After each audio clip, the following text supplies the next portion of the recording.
Hello, నేను మిసిఎస్ రావు. America అధ్యక్షుడిగా Trump ప్రమాణ స్వీకారం చేశారు. ఆ తర్వాత అదే వేదిక మీద నుంచి ఆయన కొన్ని సంతకాలు చేయడం జరిగింది.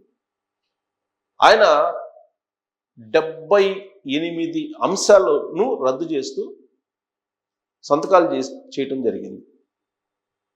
అవి కూడా ఏంటి అంటే, అమెరికా అధ్యక్షుడిగా బైడెన్ ఉన్నప్పుడు ఆయన ఏవైతే ఆర్డర్స్ ఇచ్చారో ఆ 78 ఆర్డర్స్ను రద్దు చేస్తూ ఈయన ఎగ్జిక్యూటివ్ ఆర్డర్స్ని పాస్ చేసి అక్కడే ఎక్కడైతే సంతకాలు పెట్టారో ఆ సంతకం చేసినటువంటి పెన్ని ఆయన అభిమానుల మధ్య విసిరేయటం జరిగింది.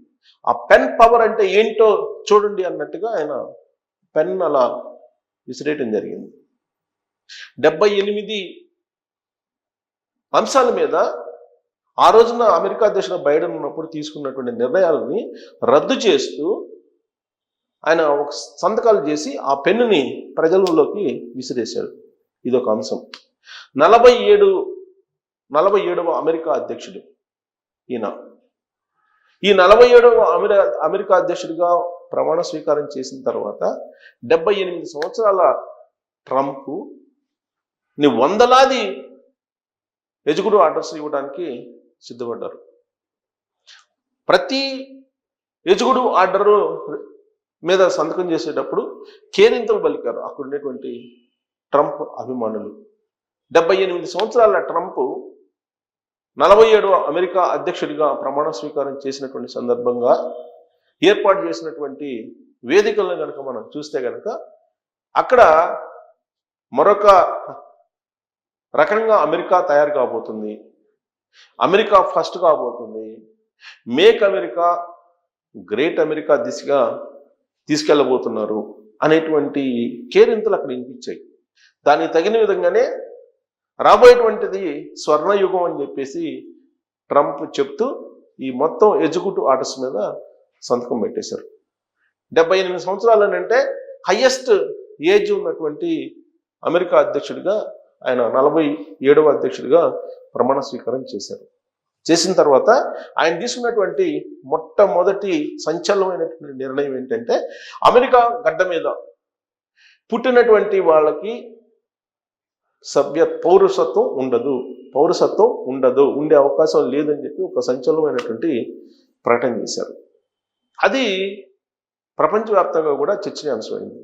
కారణం ఏంటంటే, ఇప్పటి వరకు అమెరికా గడ్డ మీద డెలివరీ అయితే కనుక పుట్టినటువంటి బిడ్డకి అమెరికా పౌరసత్వం ఆటోమేటిక్గా వచ్చేస్తుంది. కానీ ఇప్పుడు ఆయన రివర్స్లో ఎట్టి పరిస్థితుల్లో కూడా గ్రీన్ కార్డు హోల్డర్స్ అంటే సిటిజన్షిప్ ఉన్నటువంటి వాళ్ళకు పుట్టినటువంటి బిడ్డలకు మాత్రమే, గ్రీన్ కార్డు ఉన్నటువంటి వాళ్ళకు మాత్రమే, వాళ్ళకు పుట్టినటువంటి బిడ్డలకు మాత్రమే పౌరసత్వం ఉంటుంది, మిగతా వాళ్ళకు ఉండదు అన్నారు. దీంతో H1B వీసాల మీద ఉన్నటువంటి వాళ్ళు చాలా మంది ఉన్నారు, H1B వీసాల మీద. అలాగే స్టూడెంట్స్ వీసాల మీద వెళ్ళినటువంటి వాళ్ళు కూడా అక్కడే స్థిరపడి ఉన్నటువంటి వాళ్ళు ఉన్నారు. అలాగే అనేక రకాలుగా బోర్డర్స్ దాటుకొని వెళ్ళినటువంటి వాళ్ళు కూడా ఉన్నారు. మెక్సికో నుంచి లేదా ఇతర దేశాల నుంచి బోర్డర్ దాటి రావడానికి ఒక యాప్ ఒకటి ఉండేది. ఆ యాప్లో దరఖాస్తు చేసుకుంటే కనుక వాళ్ళు బోర్డర్ దాటి వచ్చేటువంటి వెసులుబాటు గతంలో ఉండేది. దాన్ని కూడా ఎగ్జిక్యూటివ్ ఆర్డర్ తోటి ఆయన క్యాన్సిల్ చేశారు. ఇక పనామా, అది కూడా తమ స్వాధీనం చేసుకుంటాము అనేటువంటి యాంగిల్లో ఆయన ఎగ్జిక్యూటివ్ ఆర్డర్స్ ఇచ్చారు. ప్యారిస్ ఒప్పందాన్ని పక్కన పెట్టారు. అసలు మరొక సంచలనమైన నిర్ణయం ఏంటంటే, WHO వరల్డ్ హెల్త్ ఆర్గనైజేషన్ నుంచి పక్కకు తప్పేశారు. అసలు వరల్డ్ హెల్త్ ఆర్గనైజేషన్ అవసరమే లేదు, దాంట్లో సభ్యత్వం అవసరం లేదు అమెరికాకి అని చెప్పేసి ఒక ఎగ్జిక్యూటివ్ ఆర్డర్ పాస్ చేశారు. ఒకప్పుడు ఆయన ఫస్ట్లో అమెరికా అధ్యక్షుడు అయినప్పుడు ఐక్యరాజ్య సమితి అనేది అదొక టైం పాస్ క్లబ్ అని చెప్పేసి కామెంట్ చేశారు ఐక్యరాజ్య సమితిని. అలాంటి ఆయన్ని యుఎన్ఓనే కామెంట్ చేసినటువంటి ఆయన ఇప్పుడు వరల్డ్ హెల్త్ ఆర్గనైజేషన్ నుంచి కూడా బయటకు వచ్చేసారు. అంతేకాదు, రాబోయేటువంటి రోజుల్లో అమెరికా ఏ దేశానికి సహాయం చేయదు,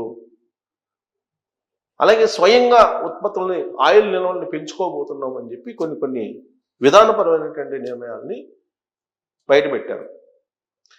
అంతవరకు ఓకే. విధానపరమైన నిర్ణయాలు అమెరికా ప్రభుత్వం ఎలా తీసుకున్నా, ఏం తీసుకున్నా కానీ అభ్యంతరం లేదు. కానీ ఎమర్జెన్సీని ప్రకటించి ఉన్నటువంటి వాళ్ళని ఇమీడియట్గా అమెరికా నుంచి పంపించేటువంటి కార్యక్రమానికి శ్రీకారం చుట్టాడు ఆయన. దాంతోపాటు 100కి 100% రుసుములు వేసేదానికి సిద్ధంగా ఉన్నానని చెప్పేసి ఆయన అనౌన్స్ చేశాడు.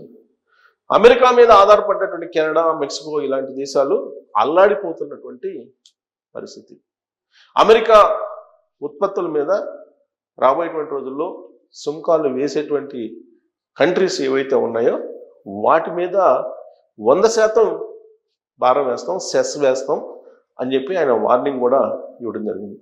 అంటే ప్రపంచంలో అమెరికా అనేది ఒక భిన్నత్వం, ఒక గొప్ప గ్రేట్ కంట్రీ అనేటువంటి అభిప్రాయాన్ని ప్రపంచంలో తీసుకునే ప్రయత్నం ఆయన చేస్తూ ఉన్నారు.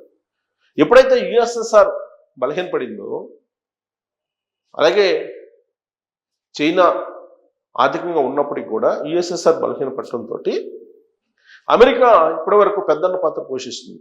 ప్రపంచవ్యాప్తంగా కూడా అమెరికా మీదనే అన్ని దేశాలు ఆధారపడాల్సిన పరిస్థితి ఏర్పడింది.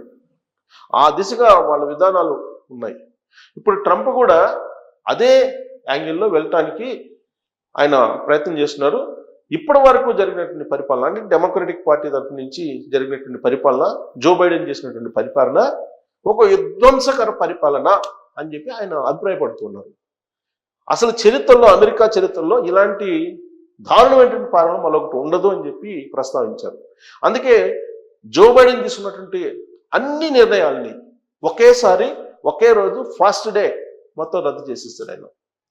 ఇలాంటి పరిణామం చూస్తే మనకి ఏమనిపిస్తుంది అంటే 2014 నుంచి 2019 వరకు చంద్రబాబు నాయుడు గారు ఆంధ్రప్రదేశ్లో ఏ విధంగా అయితే ఆ రాష్ట్ర అభివృద్ధి కోసం ఫౌండేషన్స్ వేశారో, ఆ ఫౌండేషన్స్ అన్నింటినీ కూడా 2019లో జగన్మోహన్ రెడ్డి గారు అధికారంలో రాగానే ఫస్ట్ డే ప్రజావేదిక కూల్చివేత దగ్గర నుంచి ప్రారంభించారు. ఆ తర్వాత రివర్స్ టెండర్స్ అన్నాడు, మొత్తం రివర్స్ యాంగిల్లో తీసుకెళ్ళాడు పరిపాలన.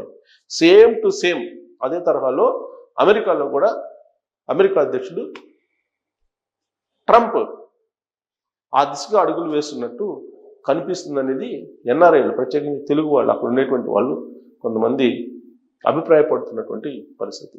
మరి ట్రంప్ తీసుకున్నటువంటి ఈ రివర్స్ యాంగిల్ ఏదైతే ఉందో అది అమెరికాని ఫస్ట్గా నిలబెడుతుందా, లేదంటే జగన్మోహన్ రెడ్డి గారు ఏ విధంగా అయితే డిజాస్టర్ చేశారో ఆంధ్రప్రదేశ్ని, అదే తరహాలో అమెరికాని డిజాస్టర్ చేసేటువంటి నిర్ణయాలు ట్రంప్ తీసుకుంటున్నారా అనే దాని మీద కామెంట్ రూపంలో మీ అభిప్రాయం తెలియజేయండి.